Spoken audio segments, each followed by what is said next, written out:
धगत धगत धगत धगत चोदला के पट्ट पाव के किशोर चंद्रशेखर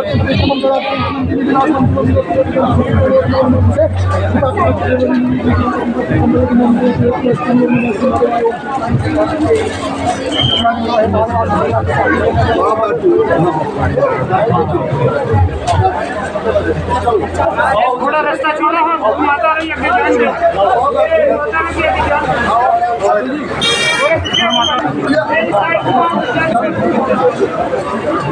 बाली भैया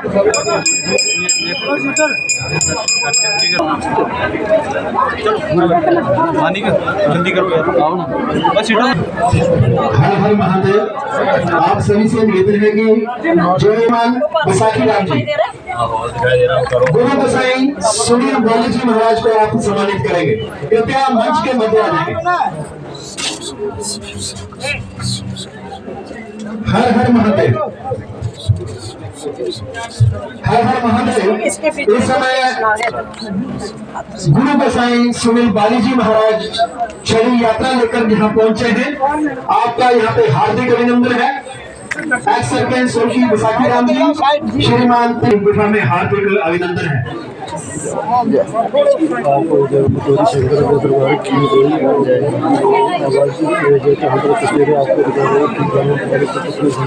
आज रक्षाबंधन के जनता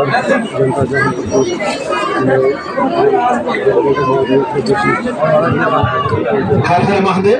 यहाँ पे हम सब के बीच में उपस्थित है माता वैष्णवी जी। आपका भी यहाँ पे हार्दिक अभिनंदन है। अंजू जी उनका अभिनंदन करते हुए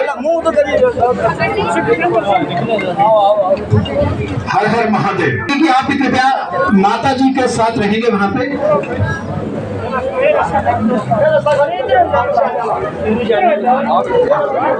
गुरु गोसाई सुनील बाली जी महाराज, अंकित बाली जी महाराज, माता वैष्णवी जी, आपका यहाँ पे हार्दिक अभिनंदन है।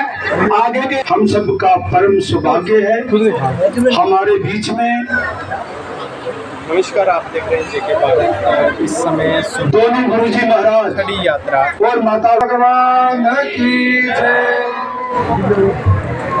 देखिए, जम्मू कश्मीर के प्रत्येक क्षेत्रफल का नामकरण वैदिककालीन से ऋषि मुनियों से संबंधित है। मैं ज्यादा दूर की बात नहीं करूंगा, अपने इस क्षेत्र की ही बात करूंगा।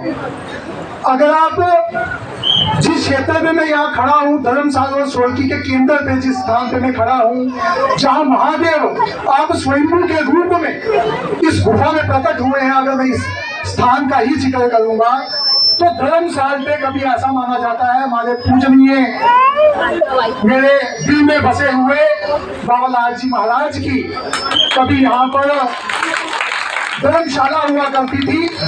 और इस धर्मशाला में दूर दूर से आए हुए साधु संत विश्राम करते थे, रात्रि में रुकते थे और उसके पश्चात अपनी आगे की यात्रा प्रारंभ किया करते थे। इसलिए स्थान का नाम है धर्मशाला। और उसके बाद अगर आप यहाँ से थोड़ी और जिस आगे चले जाएं तो सोलकी, जो सोलकी का नाम है ऋषि सोनक जी महाराज के नाम के ऊपर है। और उसके बाद अगर आप इधर से थोड़ा आगे की ओर जाएंगे, सुंदरबनी की ओर जाएंगे, बीच में एक स्थान आता है चंगीपराग। चंगीपराग का जो नाम है वह ऋषि चेवन के नाम से संबंध रखता है। तो देखिए, समय समय पर अगर आप हमारे ऋषि मुनियों के इतिहास को उठाकर देखेंगे, हमारे भारतवर्ष के इतिहास को उठा के देखेंगे, हमारे सनातन के इतिहास को उठा के देखेंगे, हमारे वेदों, पुराणों, शास्त्रों, ग्रंथों पे अगर आप दृष्टि घुमाएंगे, अपनी दृष्टि डालेंगे, आपको पता लगेगा कि हमारे साधु संतों ने समय समय पर पूरे भारतवर्ष का भ्रमण किया है, भारत की परिक्रमा की है। और हो सकता है कभी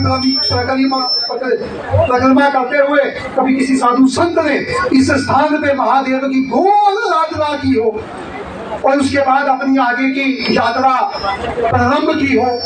हो सकता है कभी किसी महात्मा ने यहाँ पर समाधि ली हो। उसके बाद अगर आप पांडवों का इतिहास उठा के देखेंगे और वो पांडवों को जब 12 वर्ष का वनवास हुआ और 1 वर्ष का अज्ञातवास हुआ, तो पांडवों ने भी महादेव की घोर आराधना की, महादेव के शिवालय का निर्माण कराया। वह रात्रि के समय पे महादेव की आराधना करते थे, संध्या काल पे महादेव की आराधना करते थे, रात्रि वहां विश्राम करते थे, सुबह उसी शिवालय की महादेव की तपस्या करते थे और आगे अपनी संन्यास की यात्रा जो उनकी थी वो प्रारंभ किया करते थे, भ्रमण किया करते थे। हो सकता है कभी पांडव यहाँ पर आए हो, उन्होंने इस शिवालय का निर्माण कार्य कराया हो, महादेव की गौर आराधना की हो। आप किसी भी तथ्य से इसको जोड़कर देख सकते हैं। और अगर आप अपने शंकराचार्य जी महाराज देखेंगे, जिस स्थान को आज मुगल मार्ग के नाम से जाना जाता है, वह कभी शंकराचार्य के मार्ग से जाना जाता था। क्या पता कभी हमारे शंकराचार्य जी महाराज, उनके साथ जो साधु संतों का टोला चला करता था, एक लड़ी चला करती थी, हो सकता है कभी शंकराचार्य जी महाराज ने यहाँ बैठकर अपना धूना लगाया हो, यहाँ तपस्या की हो, महादेव की आराधना की हो। तो ये वही शिवलिंग है जिसमें हमारे साधु संतों ने भ्रमण करते हुए तपस्या की, पांडवों ने संन्यास करते हुए महादेव की आराधना की, शंकराचार्य जी ने यहाँ तपस्या की। जो भवराज जी महाराज का यहाँ धर्मशाला थी, वहां जो साधु संत रुका करते थे, यहाँ क्या पता उसी साधु संत ने यहाँ धूना लगाया हो। आप किसी भी तथ्य से जोड़ के देख सकते हैं। और यहाँ देखिए कितना इस समय गर्मी का प्रकोप है, लेकिन इस समय मैं यहाँ देख रहा हूँ मंद मंद धीमी धीमी हवा चल रही है और इस समय हम गर्मी के प्रकोप से आनंद ले रहे हैं। ये सब उसी महादेव की कृपा है। देखिए हर चीज अपना समय लेती है और समय आने से अनुसार ही प्रकट होती है। अगर आप महाभारत की ओर दृष्टि डालेंगे, कौरवों पांडवों की ओर दृष्टि डालेंगे, पांडवों को भगवान कृष्ण जी एक चुटकी में साम्राज्य दिला सकते थे। कृष्ण जी के लिए कोई बड़ी बात नहीं थी।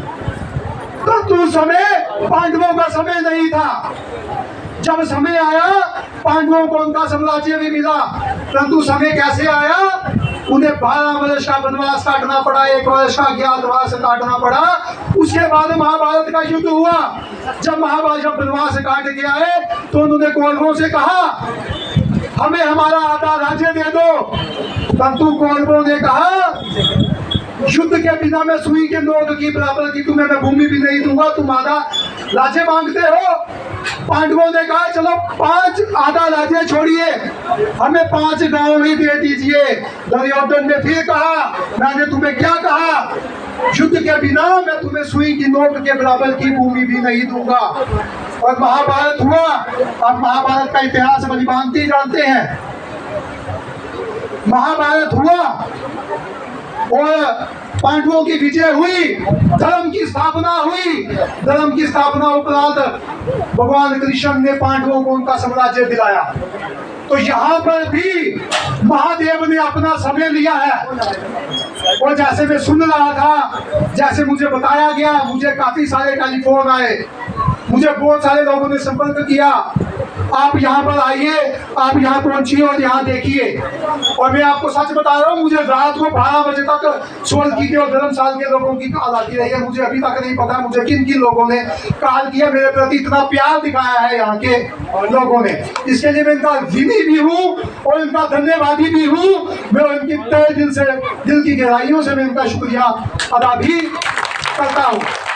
और महादेव ने अपना पूरा समय लिया, समय अनुसार यहाँ महादेव आप स्वयं के रूप में इस गुफा में प्रकट हुए। और मैं देख रहा हूँ सोशल मीडिया के माध्यम से भी, और मैं यहाँ पर आया भी हुआ था। आप धर्मशाला के लोगों की, सोलकी वासी लोगों की, बरेली के लोगों की साथ के लगते हुए क्षेत्र के गांव वासियों की मैं श्रद्धा देख रहा हूँ किस तरह से महादेव के प्रति उभरी हुई है। यहाँ पे दिन रात सैकड़ों की तादाद में भक्तों की दर्शन करने के लिए तादाद लगी रहती है। ये आपकी श्रद्धा है, यहीं से पता लगता है आप अपने धर्म के प्रति, अपने सनातन के प्रति, अपनी संस्कृति के प्रति कितने धर्मवान है, कितने निष्ठावान है। और जब मैं यहाँ प्रथम दिन आया और मुझे यहाँ पर आरती करने का सौभाग्य प्राप्त हुआ, और उससे पहले मैंने जब महादेव के दर्शन किए, मैं आपको सच कह रहा हूँ, वो दृश्य अभी तक, आज तक मेरी आंखों के आगे से हटा नहीं है। मैं अभी भी आंखें बंद कर रहा हूँ, मुझे प्रथम दिन का वो दृश्य याद आ रहा है। महादेव के जो मैंने दर्शन किए थे, क्या आनंद है, क्या स्वरूप था, क्या दिव्य स्वरूप था, जिसे मैं अपनी वाणी से प्रकट नहीं कर सकता। मेरे शब्द छोटे पड़ जाते हैं, मेरे अल्फाज छोटे पड़ जाते हैं। महादेव आप स्वयं के रूप में प्रकट थे, ऊपर से जल की धारा बह रही थी, शेषनाग का फन उनके ऊपर था, नंदी गणेश साथ विराजे हुए थे। ऐसा अद्भुत नजारा था, ऐसा अद्भुत दृश्य था जिसे मैं अपनी वाणी से प्रकट नहीं करता था। और जिस तरह से हमारी मीडिया फैसिलिटी जो इस समय यहाँ पर है भी, और जो किसी कारणवश यहाँ नहीं पहुंच पाई, क्योंकि आज रक्षाबंधन का महापर्व भी है, उन्होंने चौथा स्तंभ होने के नाते इसका जो प्रचार प्रसार, इसका प्रसारण है, धर्म क्षेत्र सोलकी सुंदरबनी के साथ लगते लगते पूरे राज्य में इसका प्रचार किया है, इसका विस्तार किया है, और इसके साथ साथ हमारे पूरे देश में इसका प्रचार प्रसार किया है। इसके लिए हम पत्रकार बंधुओं का भी जितना आभार प्रकट करें, धन्यवाद करें, उतना कम है। और मैं ये कहना चाहूंगा, आप लोग यहाँ पर इसी तरह से अपनी श्रद्धा दिखाते रहिए और महादेव का गुणगान गाते रहिए, क्योंकि इस घोर कलिकाल में भव सागर से पार उतरने के लिए यदि कोई सुदृढ़ नौका है तो वो भगवान नाम संकीर्तन ही है, जिससे आप भव सागर से पार उतर सकते हो। उसके सिवाय हमारे पास कोई और दूसरा माध्यम नहीं है।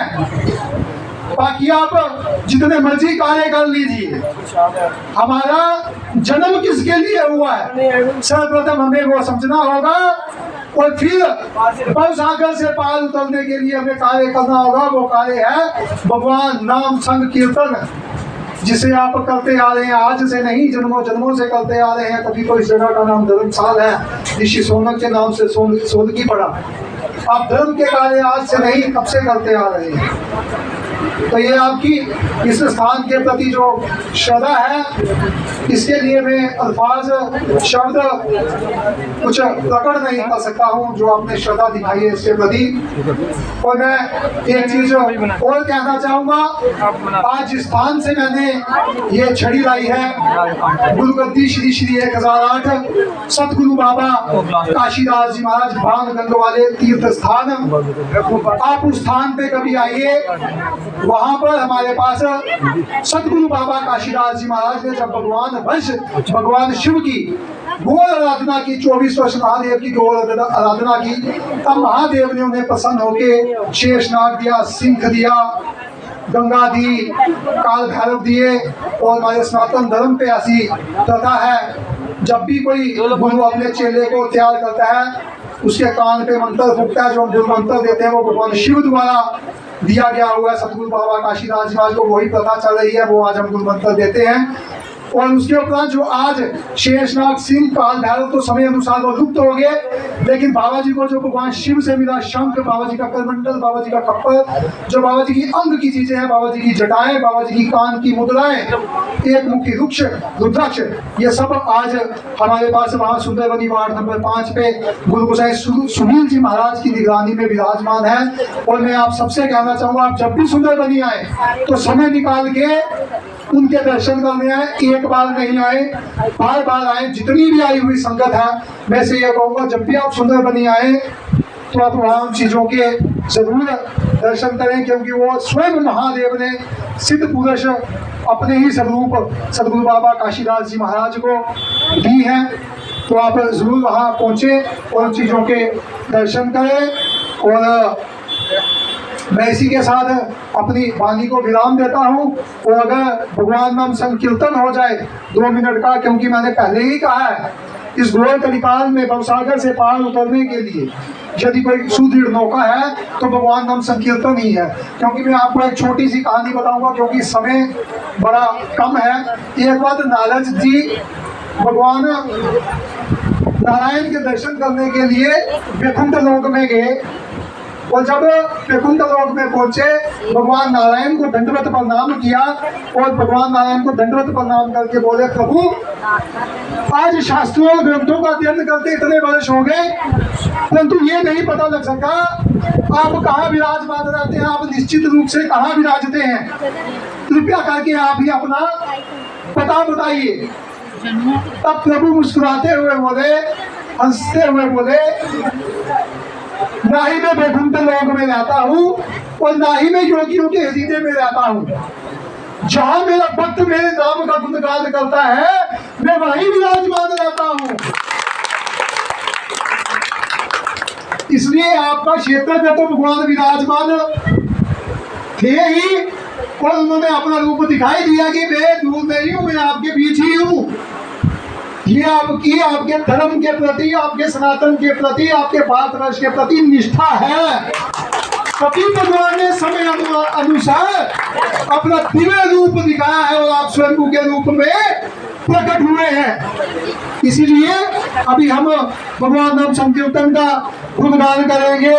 सीताराम सीताराम सीताराम सीताराम सीताराम सीताराम सीताराम सीताराम राजा राम राजा राम राजा राम राजा राम राजा राम राजा राम राजा राम राजा राम सीता राम सीताराम सीताराम राजा राम सीताराम सीताराम सीताराम सीताराम।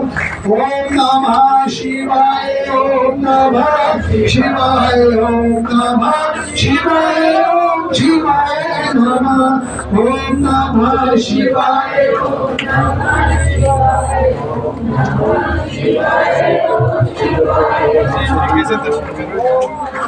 शिवाय ओम नमः शिवाय ओम नमः शिवाय। तो अभी आप परम पूज्य गुरु जी दिनों में भी आपकी कृपा दृष्टि, आपका यहाँ पर होना, जो सेवादार सेवा कार्य कर रहे हैं वो उनका मार्गदर्शन और उनका आशीर्वाद मिलता रहे। अब एक बहुत श्लोक है बहुत बड़ा कि 3 लोक 9 खंड में, तो ऐसे गुरु जी के चरणों में प्रणाम करते हुए एक बार आप देंगे तुझे गुरु जी। हाँ, अगर मैंने देखा सुना बहुत, लेकिन जहाँ देखा कुछ और ही बात है।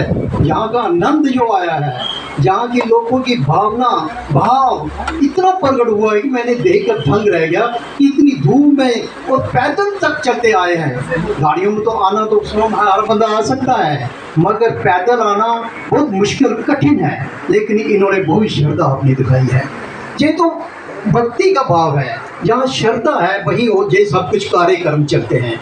फिर मैं भी आपको एक बताऊँ, भगवान सबके हैं, सबके ही हैं। कोई चोर है, कोई भी किसी काम का करने वाला है, भगवान उसी के हैं। उसी विषय में मैं आपको छोटी सी एक कहानी सुनाता हूँ।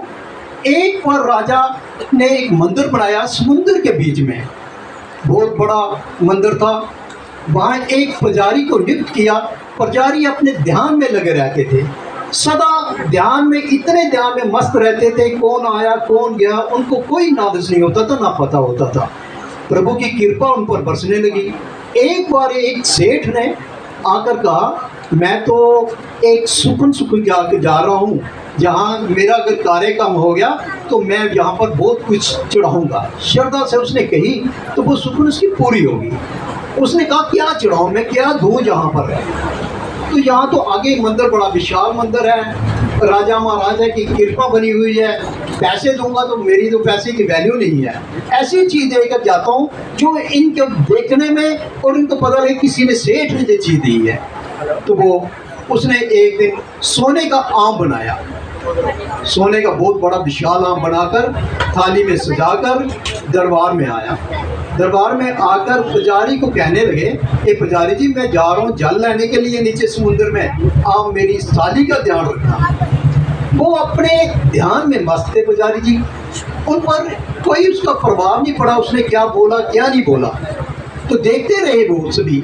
तो एक जब वापस आए तो देखा कि वहाँ कुछ भी नहीं है। तो वो सेठ कहना, पुजारी जी, जो आम था सोने का वो आपने चुराया है। उसने कहा, ना तो मैंने चुराया, ना मैंने उसको देखा है, ना आपकी वाणी सुनी है। जी कैसे हो सकता है, ध्यान ना कोई आया है, मैं कुछ नहीं कह सकता। लेकिन प्रभु की कृपा ऐसी हुई, वहाँ थोड़ी देर के लिए एक चोर आया। चोर ने कहा, हे प्रभु, मैं चोरी करने के लिए जा रहा हूँ। ऐसी चोरी मेरी लगे कि जिससे मेरा 6 महीने साल तक जो है ना दुख, बच्चों का पालन पोषण अच्छी तरीके से हो सके। तो प्रभु ने क्या कृपा की, उस थाली से रुमाल को हटा दिया। जब रुमाल को हट गया तो देखा उसने आम का, मतलब सोने का आम बना हुआ था। तो वो कह रहा है, प्रभु आपकी कितनी कृपा मेरे पर पड़ी, आपने मुझे जाने भी नहीं दिया कहीं, जहाँ ही आपने मेरा इंतजाम कर दिया। उसने आम उठाया, आम लेकर घर चला गया। तो जब इतना शोर मचा, सेठ ने बड़ा शोर मचा दिया, पुजारी तूने उठाया, तूने उठाया। उसने कहा, मैंने नहीं उठाया, मैंने नहीं सुना, ना देखा, चोर को भी मैंने देखा। आखिरकार क्या हुआ, बात बढ़ते बढ़ते राजा के पास चली गई। राजा के पास जाती है तो राजा ने कहा, भाई बताओ क्या हुआ पुजारी। उसने जी कह रहे हैं कि मैंने सोने का आम लाया था, लेकिन मैं ना देखा है, ना मैंने किसी को चुराते हुए देखा है। लेकिन बात को ना मानते हुए भी राजा ने दोषी मानकर उसको कह दिया कि इसको 100 कोड़े मारे जाएं। तो राजा ने उसको सजा दी, तो 100 कोड़े उसको बजने लगे। जब 50 कोड़े बजे तो उसने एकदम से कहा, बस राजा साहब बस, अब आप एक कोड़ा नहीं मारना। अगर मैं सच्चा हूँ, मैं भगत हूँ प्रभु का, तो जहाँ आकर गवाही देंगे मैंने नहीं चुराया, या अपना मंदिर को समुद्र के बीच डुबा देंगे। तो प्रभु ने क्या किया कि देखते ही देखते समुद्र पूरा डुबा दिया अपना। जहाँ वहाँ मंदिर था, इतना विशाल मंदिर, उसको समुद्र में डुबा दिया। लोग हैरान थे, दंग थे सभी। जब जाकर देखा, राजा ने संतरियों को भेजा, जाकर देखो मंदिर कहाँ चला गया। उन्होंने कहा, वहाँ तो निशान ही नहीं है मंदिर का प्रभु, वहाँ तो कोई मंदिर नहीं है। तो बड़ा बेचारा उसको रोका, और राजा ने उसको सोचा, ये तो पुजारी ठीक कह रहा था, मैंने इसको उल्टी सजा दे दी। अब मंत्री जी ने उसको एक राजा ने एक मंत्री बना दिया। पुजारी जब मंदिर में गया तो मंदिर, उसने कहा, प्रभु आपने मेरी इज्जत तो बचा ली, मेरा मान रख लिया, आप अपने भक्त के लिए कुछ भी कर सकते हो, अपने आप को डुबा दिया इस समुद्र में, अब आप मंदिर दिखा दो प्रभु, मैं भगत यही कर पाए। मंत्री का पद भी मिल गया, मेरे को कुछ भी मिली, लेकिन मैं एक आपका पुजारी हूँ। तो जब मंदिर सामने आया, उसने कहा, प्रभु आप मुझे ये बताओ, आपने ये क्या बताया, ये क्या करके मुझे बताया है, क्या मेरे के पास कितना आपने मुझे दंड दिया है, 50 कोड़े भी मरवाए हैं, फिर भी आपने मुझे मतलब कि माफ कर दिया, मेरी इज्जत मान के लिए अपने आप को डुबा दिया। तो प्रभु कहने लगे, हे प्रभु, हे मेरे भगत, मैं भक्तों का भक्त हूँ। क्योंकि मैं जब कहता हूँ, भक्त ने कहा कि मेरे को चोरी करनी प्रभु जाना है, इसलिए मेरी आज लाज रखना, मेरी चोरी ठीक हो जाए, मेरी घर गृहस्थी चल जाए, मेरे बच्चे पालन पोषण हो जाए। प्रभु ने कहा, मैंने उसको लिए भी उसका यही इंतजाम कर दिया, मैं चोर का भी मतलब कि उतना ही हूँ बाबा, मतलब कि भगवान हूँ, इतना आपका भी हूँ पुजारी। मैं उसकी श्रद्धा भाव को देकर मैंने उसको आम जाने के लिए दिया। अब मैं राजा को कहता कि आपको बता देता तो आप देख लेते, तो राजा उसको फांसी की सजा देता, उसका परिवार, उसके बच्चे मतलब खाने पीने से लाचार हो जाते। तो प्रभु ने कहा, ये मेरे भक्त की भावना है, मैं भक्तों का मन के हूँ, जहाँ मेरे भक्त होंगे वहाँ मैं हूँ, जहाँ भक्त, जहाँ प्रभु आए हैं। जे शिव जी महाराज ने दर्शन सबको दिए हैं। अगर ये आप संगत ना इतनी होती, इतने आप लोग ना आते, इनकी वैल्यू कुछ भी नहीं थी। संगत ही है, जो संगत आती है तो उससे प्रभु भी खुश होते हैं, मेरे भक्त आए, प्रभु भक्तों के अधीन है, प्रभु प्रभु हैं। तो इसलिए मैं अपनी वाणी को यही विराम देता हूँ। बोलो शिव शंकर भगवान की जय।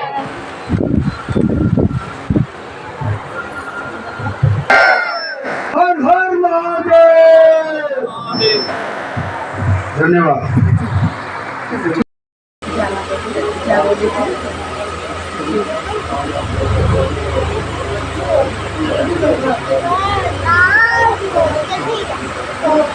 सबसे पहले मैं पंचायत प्रतिनिधि को हार्दिक शुभकामनाएं देना चाहूँगी और अच्छा भूमिका करूँगी और जैसे उनका धन्यवाद करना चाहूँगी कि मैं छठी के पहले चंडी माता मंदिर नेपालीधाम से आई अपनी संगत लेकर और यहाँ के भक्तजनों ने आपकी संगत में हमारा बहुत बढ़िया स्वागत किया सबसे पहले मैं सबको धन्यवाद करना चाहूँगी और भाई बंधु है उनका धन्यवाद करना चाहूँगी हमारा मिला और ये जो पावन नगरी में कहूँगी धर्मशाला वासियों का बहुत सौभाग्य है जो महादेव को है वो स्वयं प्रकट हुए और मैं सभी भक्तजनों से निवेदन करना चाहूँगी कि वास्तव में यहाँ पर महादेव हैं हम स्वयं छड़ी लेकर आए हैं दर्शन किए हैं बहुत लोग यहाँ पर आ रहे हैं और मैं सबसे कहूँगी कि सब यहाँ पर आए और यहाँ आकर धर्मस्थल जो स्थान है यहाँ महादेव का इस स्थान की शोभा को बढ़ाएं। जय माता दी। क्या बोल